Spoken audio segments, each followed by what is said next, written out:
Hello, hello, hello. How is everyone? I see some of our regulars have joined. It's good to see you guys. We'll get started in just about 2 to 3 minutes.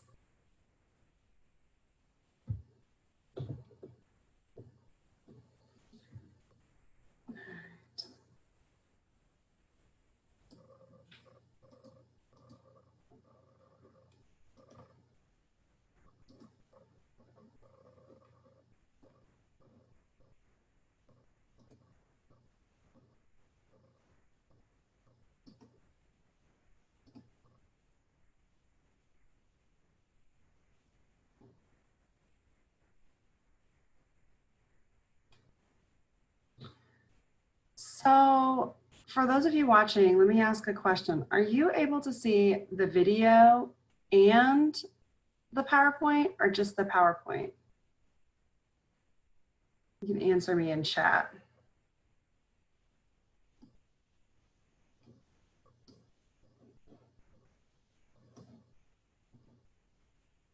Okay. I can't see what I look like, so. There we go. Okay, that should do. Mary, you should be able to see both. Okay, good. Okay. All right. Okay, ladies. So, as per usual, I am on Facebook live for our facilitators. Hi, Jean. Thanks for joining. And here in the webinar. This is recorded and it's posted to our website. So if you also wanted to go back and watch the prior webinars, you can do that. They are right now housed under resources, but they're going to be moved so that all webinars are housed under webinars, whether they're previous or the current season, so that'll be a better resource for you. And the webinars are free to anybody that you want to share them with. If you want to invite them to your friends and family, if you think, oh, my so-and-so needs to hear this, go ahead and send that to them. It's something that we are providing as part of the Mending the Soul ministry to help people get information about trauma and become more trauma informed and heal even outside of groups. And for facilitators, we hope that it's helpful for you in kind of a continuing education mentality. So we're going to go ahead and get started today. Today is about friendships. This is probably one of the things that I see most in the counseling room as a roadblock to healing. So you can do a lot of work, but if and until you establish real connection with other people, you're not really using any of that healing, right? Like it stays kind of stagnant. And there's something about relationships, deep, lasting relationships, that is just healing in a way that nothing else is. Stephen Celesta liked to say, trauma happens in the context of relationship and healing needs to as well.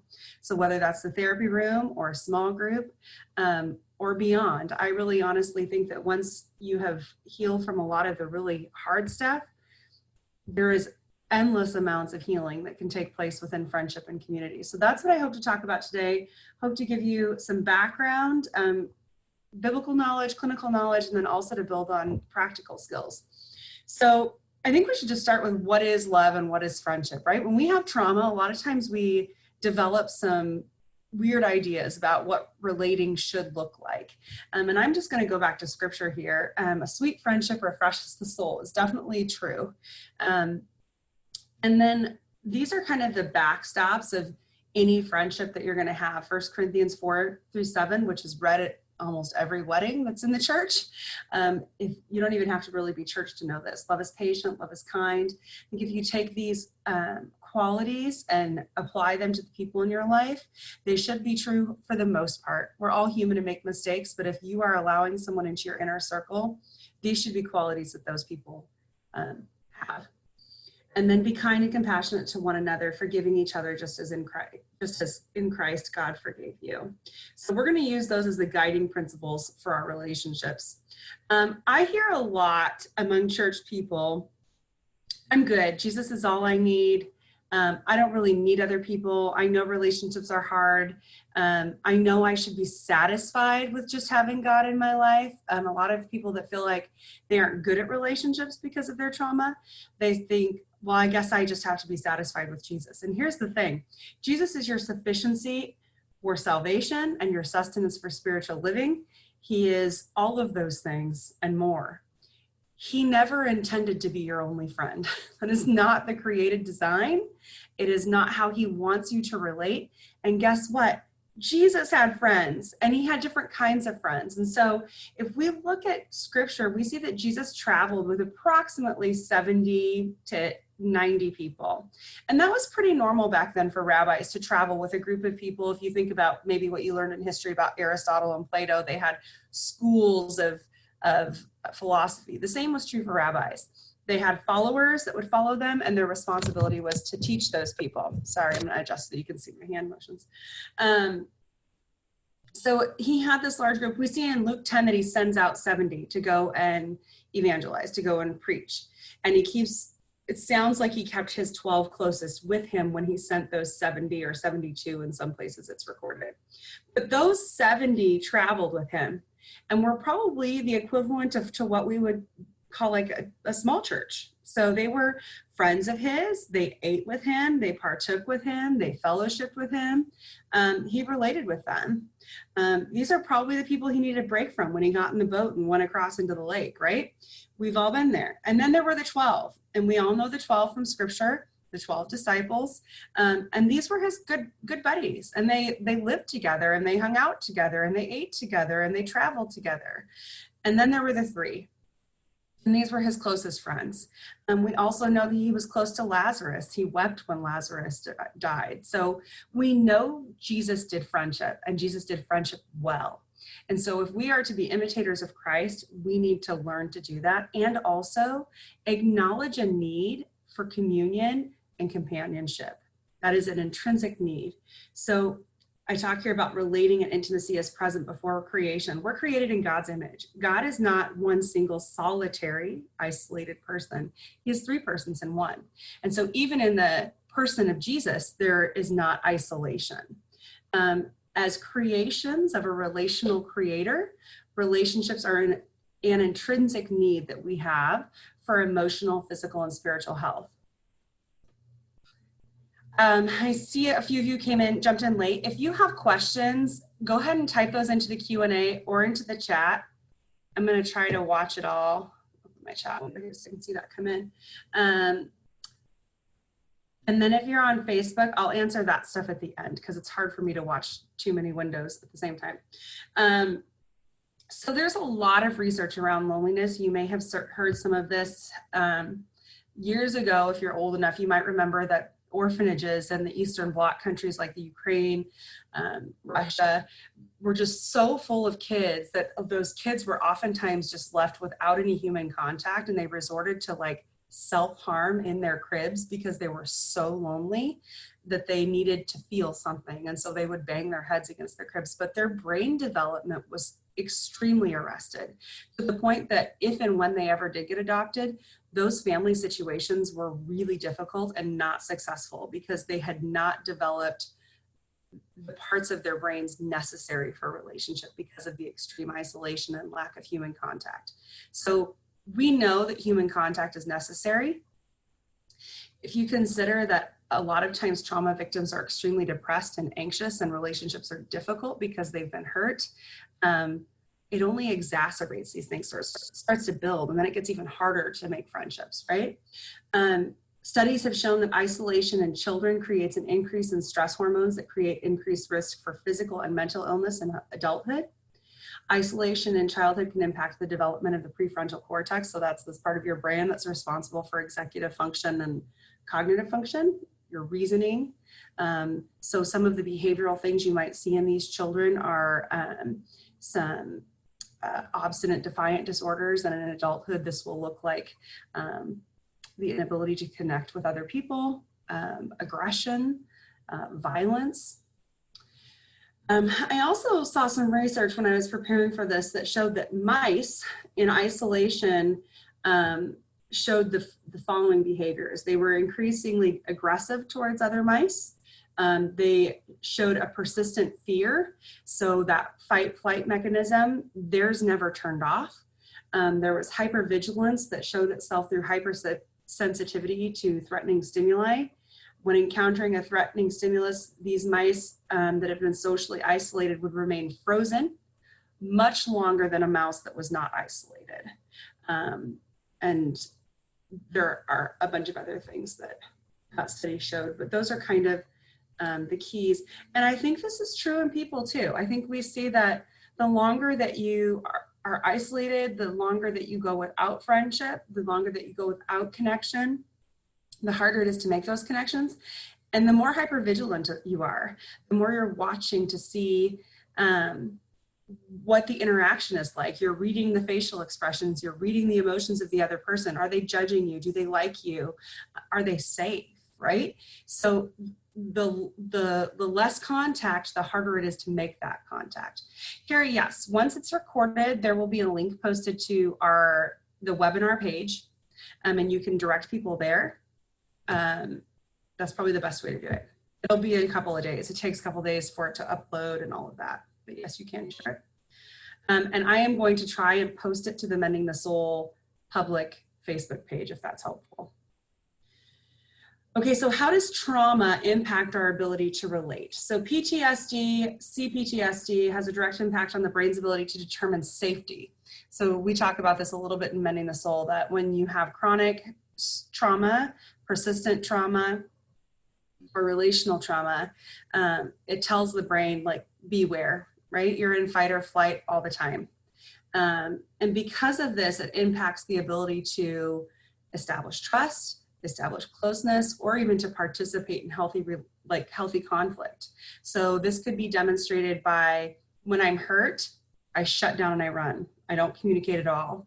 Or when I'm hurt, I jump in and I fight. I go on the attack, and it doesn't take much to get me there.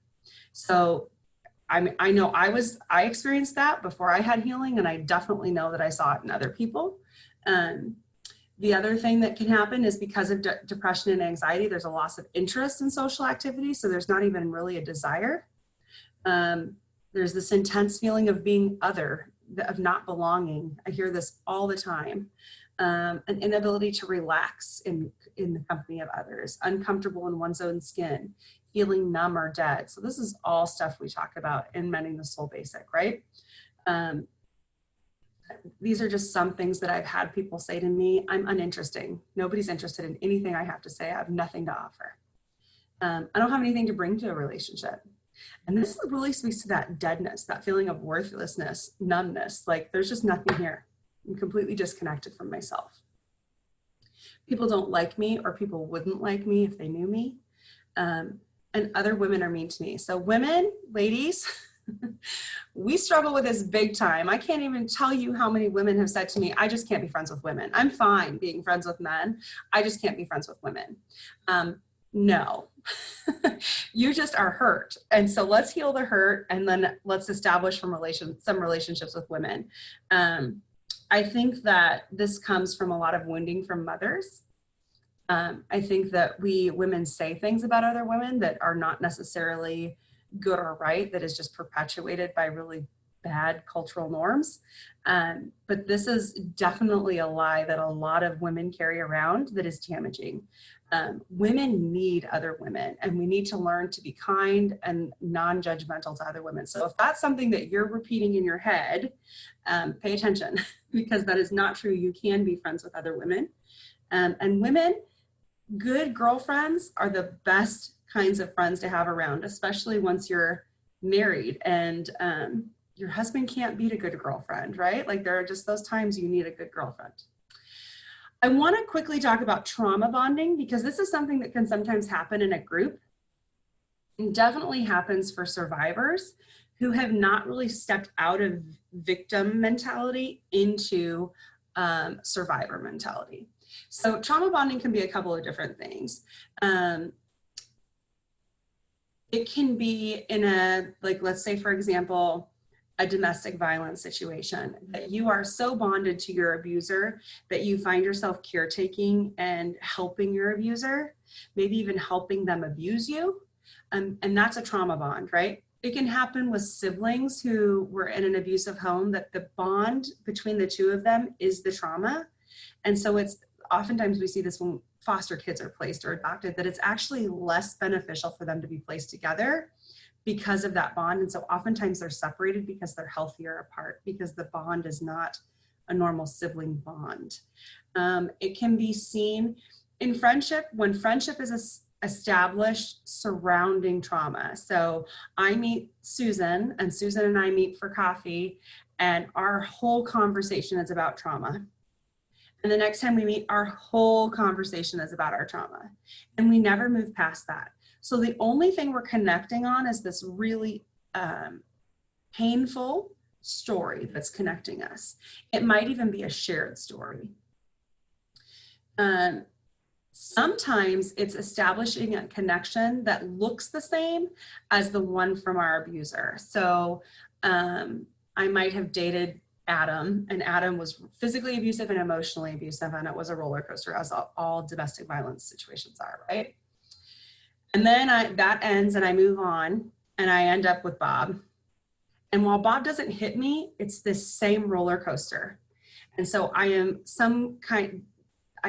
my brain has likened this emotional roller coaster to being what intimacy is. It identifies it as that. And so I feel like I'm in a healthy, loving relationship, but really I don't have a connection. I have a trauma bond to that person. I'm comfortable in this uncomfortable state. This graphic that I have here says traumatic bonding occurs due to the cyclical nature of abuse and the emotional roller coaster the victim goes through due to abuse. The alternating phase of reward and punishment creates a powerful emotional bond that is hard to change. Questions about this? Or anything I've said so far? You can use the chat or the Q&A button. So I use this a lot to, like, when people are like, well, how many friends do I need? Because I have one really good friend that lives in Nova Scotia. And I say, well, you're going to need more than that, because we all need more than that. So we're going to use Jesus as our example. And we're going to say this larger group can be innumerable, right? Like, we don't know how many this is. This is the people we work with. This is the people, this is the green group, right? This big outer circle. It's people we work with, people we go to church with, people we're in class with. It can be friends of friends that we're kind of acquainted with, the other moms at preschool drop off. It can be my knitting club where I'm not super close to people, anything like that. The next size group, the red group, is medium size. And this is the 70 that we talked about a little earlier. There's moderate intimacy here. These are friends that you might invite to your wedding. These are close coworkers that you might go out to lunch with, but you're not necessarily going to have them to your house. These people do not know a whole lot about your trauma story. These people do not know a whole lot about your marriage. They know that you're married, right? They don't know. They'll know you're pregnant. They might not be invited to the baby shower. You might go to the movies with somebody in this group, but you're not going to spend a lot of time sharing super intimate stuff, okay? The smaller group is the 12, and this is the blue group. And these are your close friends. These are pretty intimate friends. These are people that you'd have stay the night in your home. If you were traveling, you might stay with them.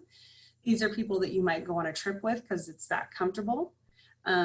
These people probably know when your birthday is. They for sure came to your wedding. They were for sure at your baby shower. If you're a guy, you'd grab a beer and watch football with these guys. You would, what do you guys do? You might play basketball on a Saturday afternoon with these guys. You might even go hunting with these guys, okay?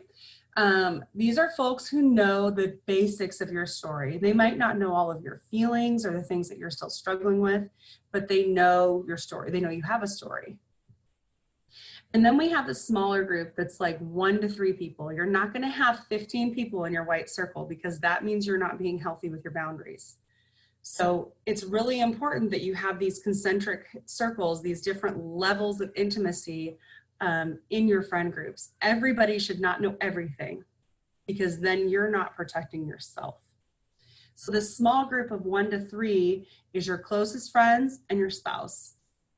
And sometimes people actually don't even have that level of intimacy with their spouse. And if that's the case, then we really have work to do in terms of our own healing, maybe even couples work with a therapist. These are the people that you can call at 2 a.m. You might call this person when you're in the middle of a panic attack. These are the people that come without judgment, with food, with a cup of coffee if you need it. I know one of my girlfriends, when I was pregnant, every pregnancy, if I said, man, I'm craving garlic fries, within 20 minutes, I had garlic fries in my door, because that was for gifting. And she's the one I called when I had food cravings. So that's who these people are. They are also the people that know your story. They know how you feel about your story. They have compassion on your story and on you. This is your inner circle. These are your 3. These are the 3 that Jesus took to the transfiguration for the Sermon on the Mount. So that's how close these people are.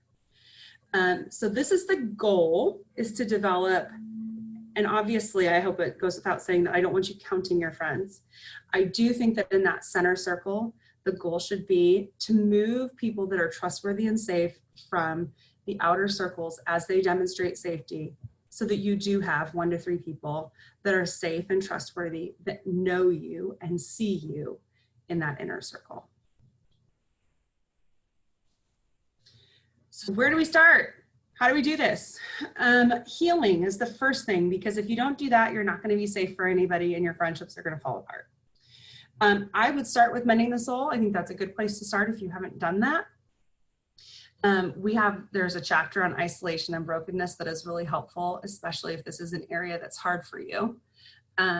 If you have complex or chronic trauma in your past, definitely therapy. And I would say if you are looking for therapy, and that is the case for you, that you have chronic trauma, I would look for someone that specializes in one of these models, which EMDR, sensory motor, or somatic experiencing are especially helpful for trauma survivors. And then work on any healing that you still have to do. I highly recommend the book Safe People as a follow-up to Mending the Soul. You can do your healing work and still maybe you're not a safe person for other people because of the core lessons you learned about how to relate to others. And Safe People is good to help you challenge some of the perceptions and beliefs you have about relationships, including whether or not you are participating in behavior that makes other people unsafe. I'll just give you a personal example. When I read that, I realized that the trauma bond between my mother and I had created this negative interaction cycle, and I was behaving in an unsafe way as an adult child for my mother, and that was challenging for me. So the next thing is to get out there, and this is really hard. So we relate in a time when most people were on the internet, interact on the internet. You keep in touch with your family on the internet, you keep in touch with your friends on the internet, you go to webinars on the internet, right? And we even have Mending the Soul groups on the internet. I'm going to suggest that you actually have to be able to be near warm bodies, that if you're a hugger and you need a hug, that your good friends would be able to hug you, that you would be able to see their face, that if their eyes well up with tears, that would also be a part of your exchange in person. To meet people, here are some ideas. Classes are a really good place to start, because you might be figuring out what you find fun and enjoyable, or working on a skill that you already know you find fun and enjoyable.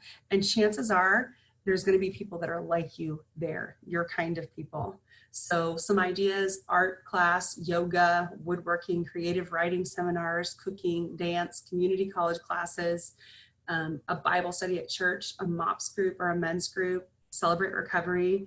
I want to caution the Celebrate Recovery only because of the stuff we talked about with trauma bonds, that can actually, and I've seen this happen a lot in that particular ministry, that the bond becomes a lot like AA, where you are only talking about that. That might be a place to meet someone, but if the friendship doesn't go beyond the steps and working through your issues, then that's probably not a healthy way to develop friendship. And then experiment. So you meet someone, you think that that they're similar to you and you like them and you want to get to know them better. Ask them out to coffee. Ask them if they want to go out for dinner. Put together a group. If it's intimidating to ask one person, ask 3 of the ladies. Say, hey, I'd really like to try this new restaurant. Would you like to go with me? Or I'm going to do a mom's movie night and I'd like to invite all of you. Or I'm going to join a basketball league. Do you want to join me? Another thing that I use with a lot of my younger clients is meetup groups. So Meetup is a website or an app, I guess nowadays, and there are meetup groups for literally everything. So there's hiking meetup groups, cinema meetup groups, creative writing meetup groups, tons of different meetup groups. And that can be really, really helpful in helping you meet people like you. Obviously, be safe. Don't just go to someone's house. And meet in a public place. Don't tell people your personal information until they have shown trustworthiness. Some other things I put on here is like dad's groups and divorce care, which a lot of times churches have those groups as well. And the last thing I have here is treasure the gift of your intimate friendship. So I kind of touched on this when I said you should not have 15 people in that center circle. That center circle is sacred. Your intimate friendship is a gift to others, and their friendship is a gift to you. And so guard your heart and save it for the people that really are going to appreciate it. If you find that you're pouring into other people and no one is pouring back, I correlate that to casting pearls before swine. Save it. Hang on to it. Be acquaintances for a while and see if the friendship grows. Yes, they do, Carrie. So Carrie says meetup groups exist for olders too. They absolutely do. I think meetup groups have actually been around for a really long time. I think it's just morphed and changed. I have clients who have really found it useful, the meetup groups online. So yes, treasure the gift of your friendship. Don't just throw it out there and see what sticks. Take your time to develop intimacy and to make sure that the person is safe and trustworthy. So the inevitable, what if I get hurt? Well, start from the outset. You're absolutely going to get hurt because people hurt people. Not just hurt people, but people hurt people. I always tell premarital clients, if you're getting married thinking that this person is never going to hurt you, you should probably think that over again. You will absolutely get hurt in any relationship you're going to have because we're sinners and we hurt people. You are going to hurt people. And so the question is not what if you get hurt, but what's going to happen if you get hurt. The very first thing that I think is important is to decide whether or not the behavior that hurt you is a pattern of behavior for this person or a single solitary mistake. So Shirley didn't show up for the coffee date you had. You texted and she didn't answer.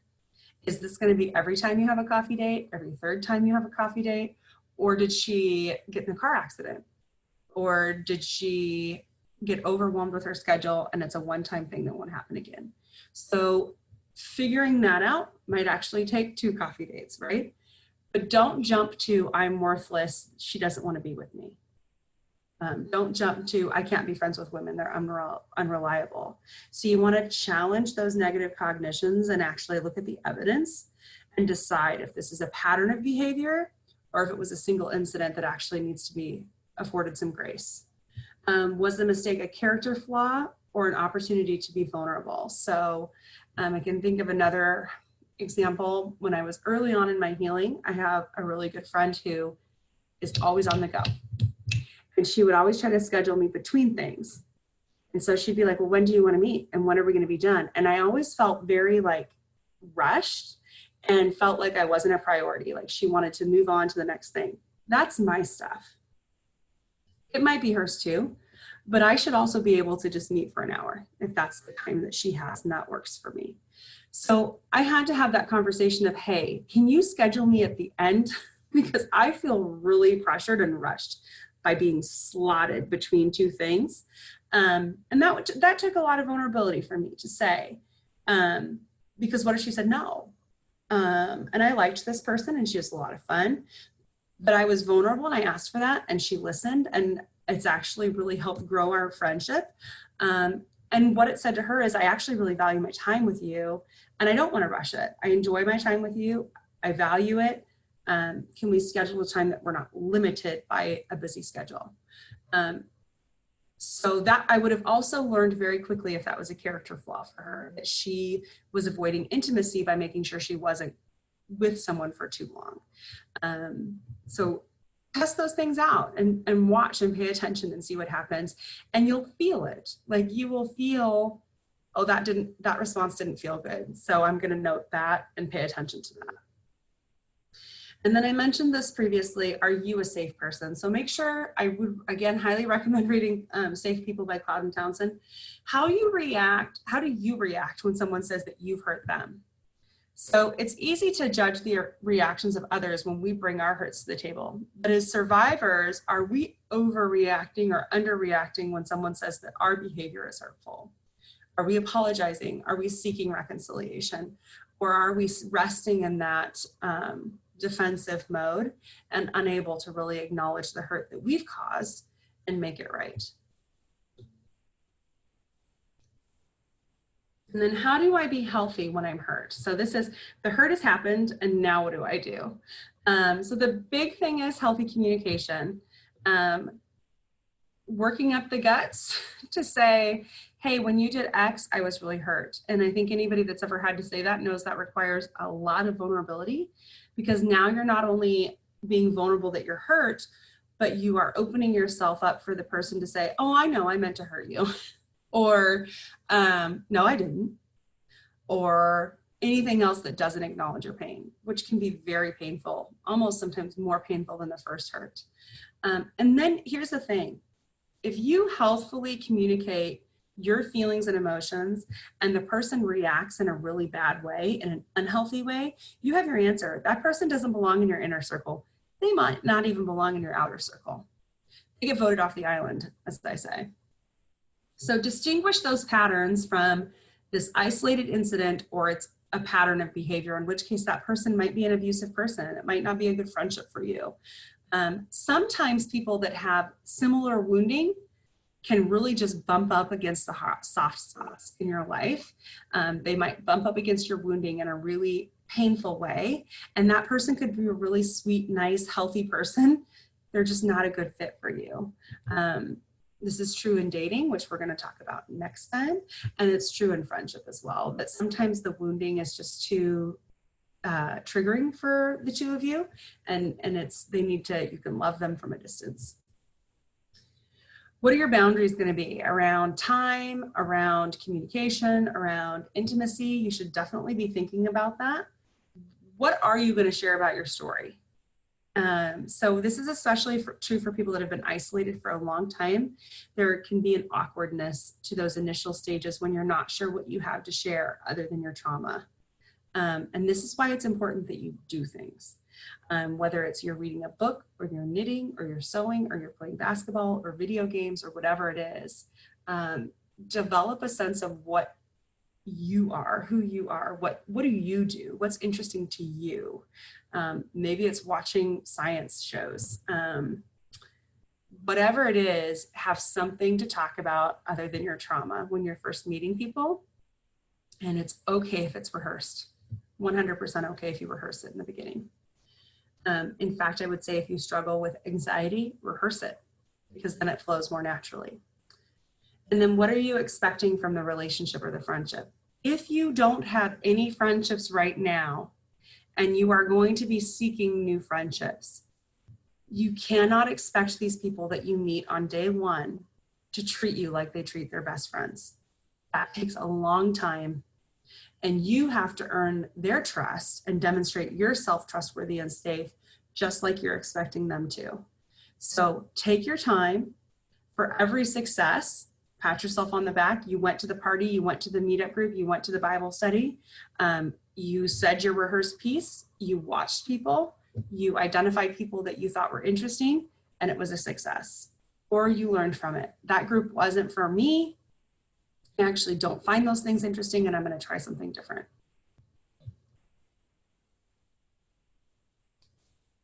How to spot a potential friend. So equity. This person seems as interested in friendship as you are. So this is not the person at the party that is looking away from you the whole time you're talking. This is not the person at the party that's looking over your shoulder to see if somebody else is more interesting. This is the person that looks you in the eye, that laughs at your jokes, that thinks you're interesting, and that you feel that way about too. This person matches your effort and attention. So it's not you texting 7 times before you get together. It's the same reciprocating communication. This person listens to you and you are able and willing to listen to them. If you tell this person, oh, my mom has cancer and I have to meet her for chemo, they remember that the next time they see you. Kindness. This is not about being nice. This is about being kind. And the difference is this: niceness is almost like a form of tolerance, whereas kindness requires a little bit of sacrifice on the part of the other person. And then I put in here honesty and fun, laughter, and play. I think as survivors, we oftentimes neglect the necessity of fun. I think we think that life, because it has been for us, really, to be honest, needs to be serious. And sometimes we forget how to have fun and play. And if you can find someone that you like that is really good at playing, whether it's a sport or a craft or going to the movies or dancing or whatever it is, that is a gift that you cannot pass by, in my opinion. I think a playful friend is a really, really good friend to have. And then how do you demonstrate safety? So this is getting repetitive at this point, and I know that, but I think it's really important. You need to be a good listener. You need to do it away with the criticism, even the criticism that takes place in here. So as a person's talking, be really aware of the voices in your head, because it's the same voice that criticizes you. It's your inner critic criticizing them. Try to silence that as much as possible. Say no to gossip. As you're developing friendships and new people come in over here, don't tell this person's stuff to these people. Respect their boundaries. Don't push into their boundaries. And then forgive and seek forgiveness. One mistake is not a reason to write people off. Give people a chance to be human, because if you do, they'll give you a chance to be human. And that's it. So questions about that, and then I have a few big things to share with you. And I'm going to try to pull up Facebook too at the same time. Any questions? You can use the chat button or the Q&A button. Anybody? Has this stuff come up in your groups? Facilitator questions. I'm going to meet you guys on the facilitator page in, I don't make my PowerPoints available, Suzanne, just you can, if you watch the recording, you can use them, but I don't give them out. Sorry about that. Facilitator questions are, I'll address those on the Mending the Soul Facebook page, or the Mending the Soul Facilitator page. But general questions about the topic I can answer in here.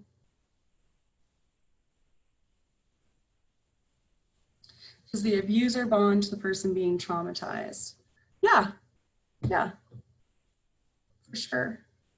I think that's sometimes why it's a hard cycle to break, right? That's why it's hard for a domestic violence situation to heal and for it to be a healthy marriage, because it becomes addicting, the whole thing, all of it. There's a payoff there.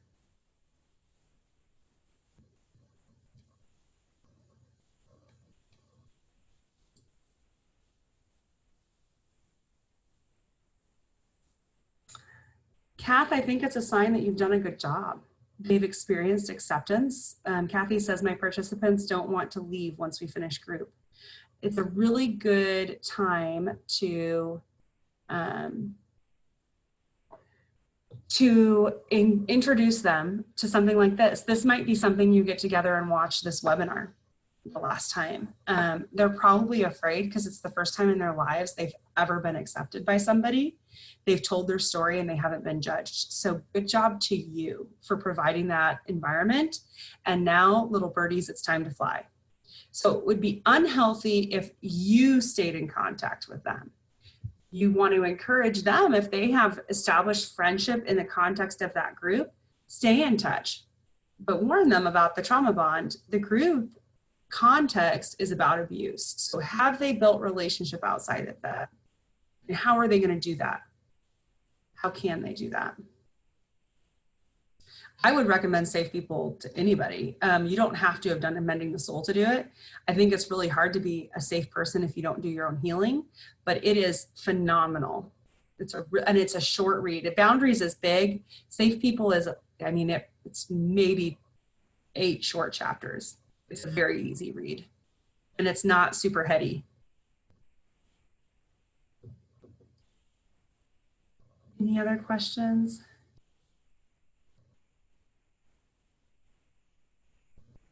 Boundaries is also a good book. And Kathy, Kath, you can also recommend, like, if you guys really like each other and you want to keep healing, read some books together, do a book club, do Safe People, do Boundaries, do Brené Brown's Shame book. Keep working on your healing together.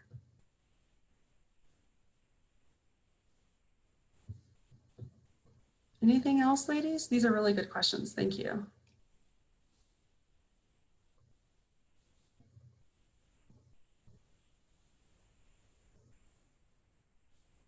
All right, so let me share some new information with you. We have, for all of you, I'm going to copy a URL into the chat window here. It's called A Visible Difference. We have launched this new curriculum. It is, I would call it Mending the Soul Light. So this is our new curriculum that's kind of an intro to healing and intro to trauma. So for somebody that maybe isn't ready to take on the group setting, or if there's not a group available, if you run groups at church, or if you're watching this and you're curious what I'm talking about when I say Mending the Soul, this is a good place to start. It will help you identify whether or not you have trauma. It'll help you identify what trauma is and kind of just prepare you for what a group might look like.